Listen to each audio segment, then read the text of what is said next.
各位棋友，大家好！今天我们来继续学习决一指导 F 的对局。这是在10月23号，决一指导 F 与我国台湾棋手王元军的对局。在这盘棋中，决一指导 F 自然而然行云流水一般的攻击手法，值得我们学习和体会。好，现在我们来从头学习这盘棋。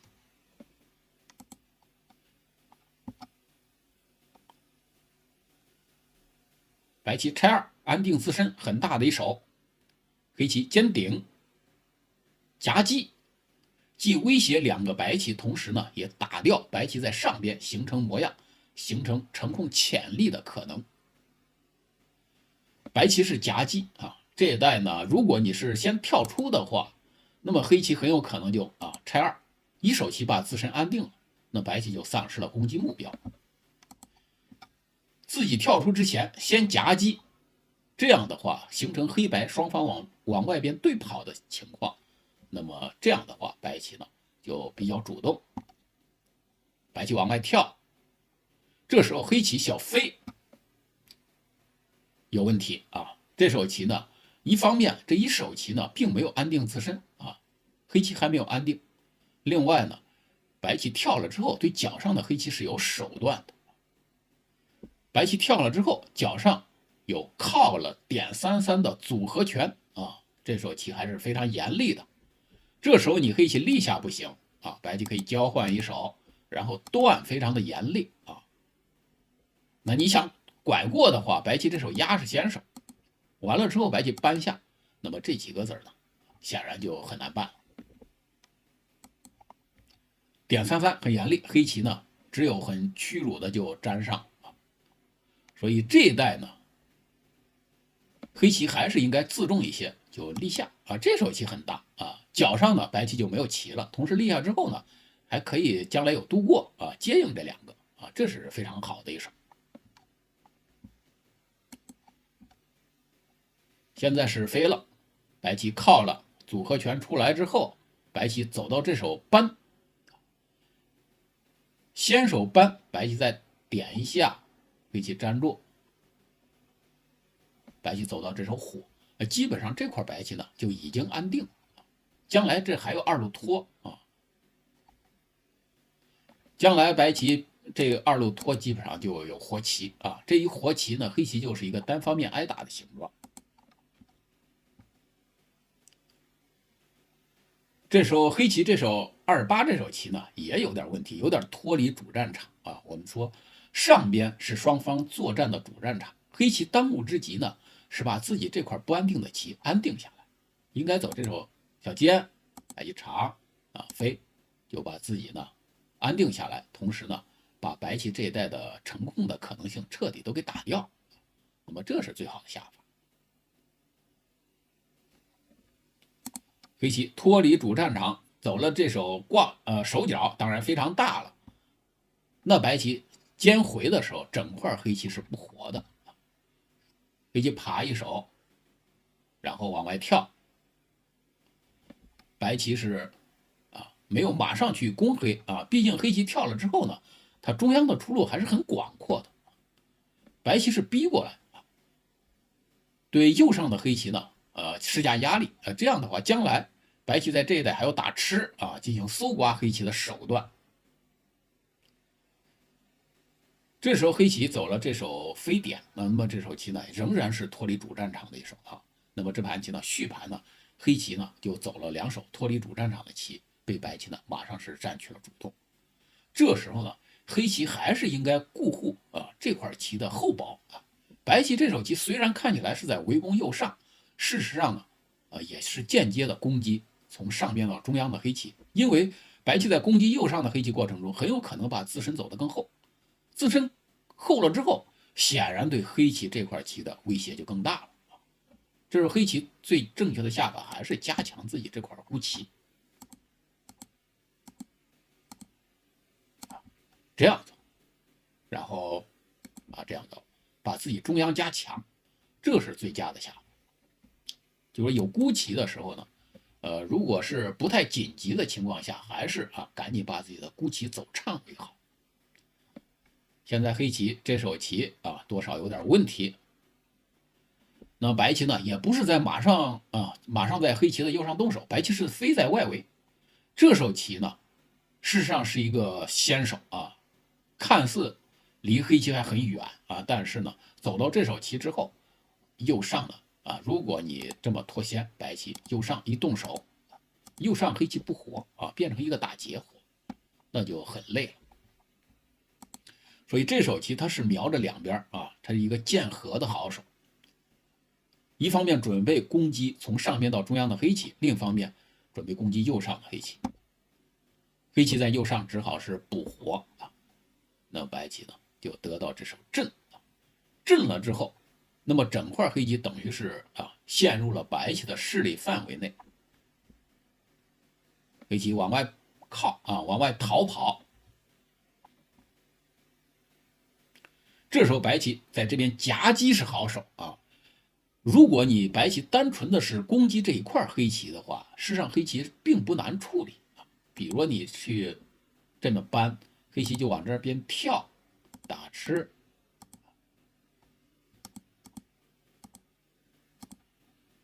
这个黑棋还可以打劫啊，让白棋粘也不好，不粘也不好。你粘的话，显然呢，黑棋外围便宜了，将来一靠，黑棋往中央的出路非常的顺畅啊。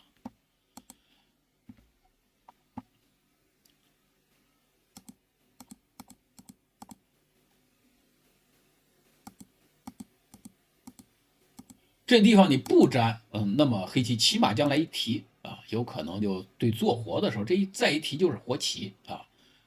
黑棋有借这个劫做活的可能性，那么黑棋整块棋的处境当然就好多了。实战白棋呢不急于在局部马上动手啊，当对方只有一块孤棋的时候是不太好攻的。那么白棋在这边二间夹，就是把这颗子也卷进战斗，这样的话就有可能形成黑棋两块棋需要处理，那么就处于一个被缠绕攻击的态势。一旦形成缠绕攻击，那么对方往往就不好办了。这时候呢，黑棋又挡下又走了一手脱离主战场的棋。我们说这盘棋呢，黑棋走了3手脱离主战场，那这样的话就把主动权卖给对方。事实上，当白棋夹的时候呢，黑棋呢要么赶紧把这边在角上动手，先在角上腾挪啊。如果你白棋退的话，角上留下将来打劫活的余地，在中央再加强，这个黑棋呢不错啊。或者黑棋直接在中央行棋也是可以的啊，就把自己加强就行。你攻的时候呢，这时候呢，黑棋就在里边做活。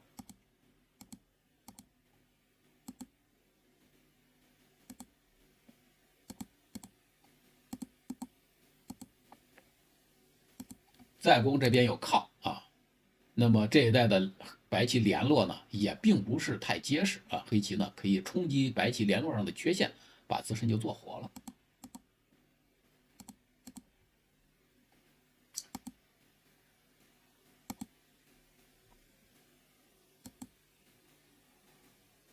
那么黑棋呢，并不难处理，你这个挡不住。总之这一带黑棋不能脱先要么先走这颗子，先安定这颗，要么呢先安定中央，都可以下那么实战黑棋是挡一下，这是置中央弱棋于不顾这也是我们现在很多人所说的叫做先捞后洗先把实际的利益捞到手，置自己的孤棋于不顾这种拼命的下法。事实上呢，现在由于呢对于这种后世的这种运用水平的提高，以及呢对于攻击手法的这种更精准，这种先捞后洗的下法呢，事实上呢吃亏的时候更多以至于现在有人把这种下法叫先捞后死这就是事实上这种下法是一种不符合棋理的下法，因为你本身弱棋的话就应该加强，那么你弱棋不去加强，强行走这种抢地的下法，这是违反棋理的对方走错的话，违反棋理固然可以得逞一时，但是对方水平提高了之后对方走对的话，这种下法通常都是要吃亏的。白棋这边啊埋下伏兵之后，中央夹击啊，这就具备了攻击黑棋的条件。黑棋往外逃，这时候呢，我们很多人会啊，一看黑棋准备和这颗子联络，可能就会在这边走啊。这边走的话，啊，黑棋往这边一靠，那么有这手靠，但这块黑棋已经加强了啊，那么黑棋可能就在这边就可以下。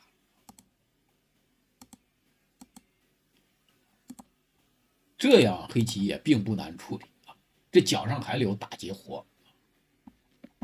这个并不是最严厉的下法。这时候呢，白棋这手棋仍然是封锁黑棋外逃的出路啊，这手棋非常的强硬啊。黑棋往外跑，那么黑棋往外跑的这时候，看似这颗子和这边的黑棋近在咫尺，但是呢，黑棋事实上是联络不上的啊，这叫咫尺天涯。白棋就简单扳住，黑棋扳白棋粘住啊，这边有断点，黑棋只好补啊，黑棋先在这边挤一下，补断，那白棋刺一手，瞄着将来这儿的冲断，大吃，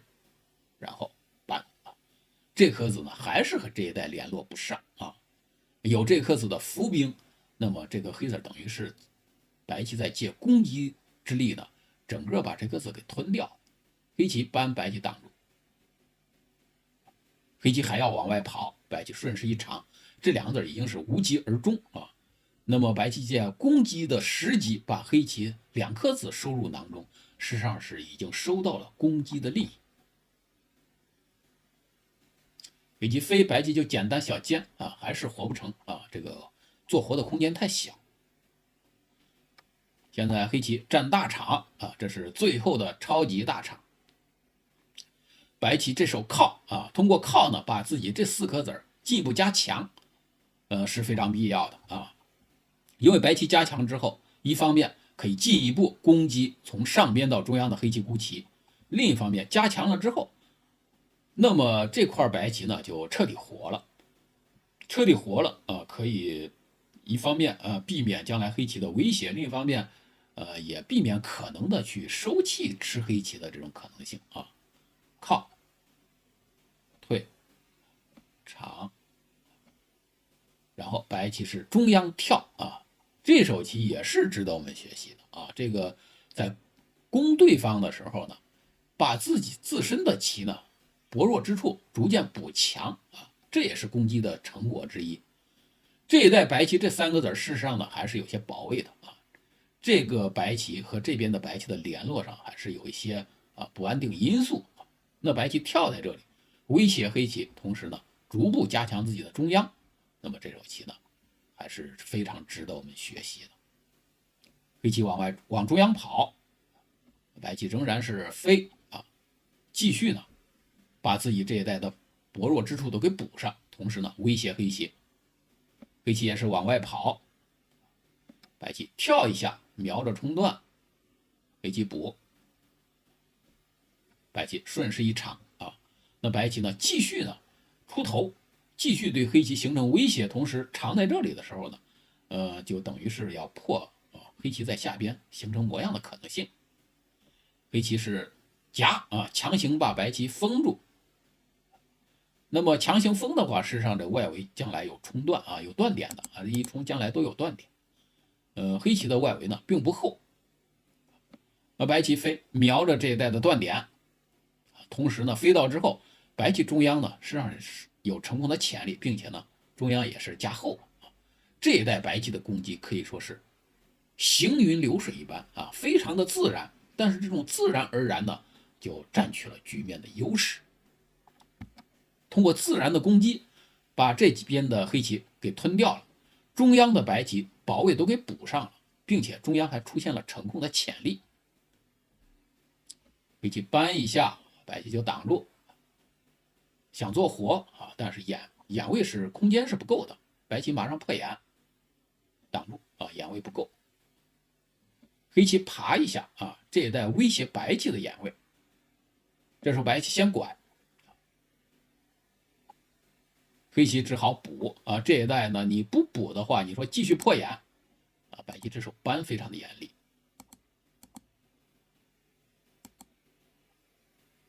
那白棋呢，起码这儿都可以联络啊，甚至白棋在联络之前都可以先冲击一下黑棋外围的缺陷。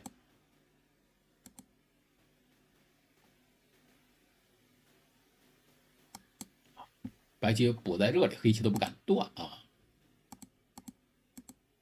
这不行。这是拐是先手啊，黑棋要补棋，这时候白棋往下一扳，白棋是活棋，白棋这一带呢死活都是算好的啊，根本黑棋不但是形不成对杀啊，也形不成收气啊。白棋打吃，黑棋打。中央呢，由于白棋当初攻的时候走了这些子儿，白棋还是很厚的啊，黑棋并没有反击的可能性。这时候黑棋靠啊，想通过威胁这一带白棋呢，在下边形成大空啊。这时候白棋不跟着应啊，这手棋不跟着黑棋应，直接先来破空是好手。黑棋扳，白棋再靠一下啊，这就是腾挪的下法，就各个地方啊先碰两下，留下味道，留下味道，让黑棋走的时候，白棋有这颗子总是能起到作用。扳一下啊，先手，黑棋退。这时候呢，这一带白棋留下这种活棋的种子，在这边先活一块啊。当初续盘黑棋这种冲下，实际上也没有捞到好处，因为现在白棋还有活棋，一尖顶，角上又活了。一挡角上不但是活，而且先手活，因为这儿有断点啊，这个断点还是很严厉的。黑棋还是要补棋，这时候白棋先点一下啊。那你如果黑棋粘的话啊，这手棋呢对将来破这边啊下边的黑空呢还是有帮助的。黑棋不能被白棋利用，黑棋守啊跳在这里守下边的空。那这儿呢就留下个断点，然后白棋是先立，黑棋要挡，那白棋先断啊，打吃先手，简单一小尖，角上居然又活了啊，角上的空也给掏了，这边的角上也给掏了啊，可见黑棋一心一意围攻，结果空是围不住的，而白棋呢借攻击围攻啊，顺势把这几个字吃掉，把中央呢走后。那白棋这种棋这种自然而然借攻击获利的手法是更值得我们学习的。黑棋这种强行围控的先捞后洗手法，结果也没有捞到空啊，因为后盘呢被白棋就简单的就又全都给掏掉。黑棋小飞瞄着这个段，白棋扳一下，然后补段，补段同时瞄着这儿的扳，瞄着然后就冲进黑棋的空里边。黑棋长，白棋贴，这要扳住守住空，那白棋呢就得到这手扳，黑棋扳，这时候白棋是夹啊，这是手筋也是妙手啊，这手棋呢就抓住了黑棋这一带气非常的紧啊，另外呢也抓住这颗子残留的味道，那么黑棋事实上是很难抵抗的。实际上黑棋是强行在这边抵抗，实际上这一带黑棋也没有别的办法，大概只有挡住啊。黑棋强行在这边打，只能造成的损失越来越大。白棋扳一下，长啊，白棋居然是敢长进来，黑棋只好是粘。白棋扳住啊，黑棋不能断这个地方是很难办的，很难过的。实战黑棋就强行断啊，强行断的话，只能是造成损失更大。这时候呢，黑棋事实上是只能先把这手扳粘走完啊，走完之后就在这边打吃啊，这是尽可能减少损失的下法。在这边断的时候，白棋粘住啊，气非常的长。黑棋打白棋粘，看起来黑棋粘在这里，似乎把白棋都给吃掉了。但是白棋打吃锦气啊，黑棋吃掉白，白棋呢借锦气把自己原来这一带很弱的子儿呢都给走强了，走厚了。白棋是不吃亏，而且呢反而占了一些便宜。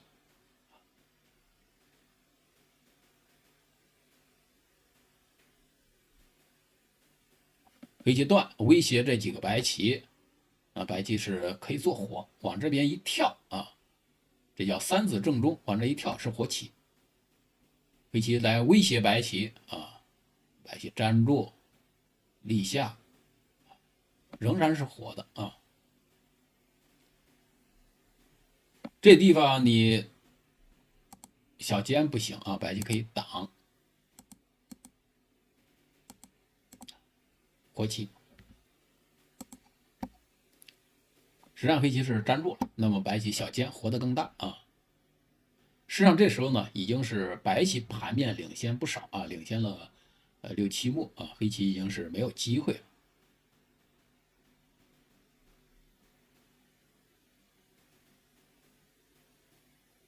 当白棋打吃把这两子吃到的时候呢，黑棋就投子认输啊。那么这盘棋呢，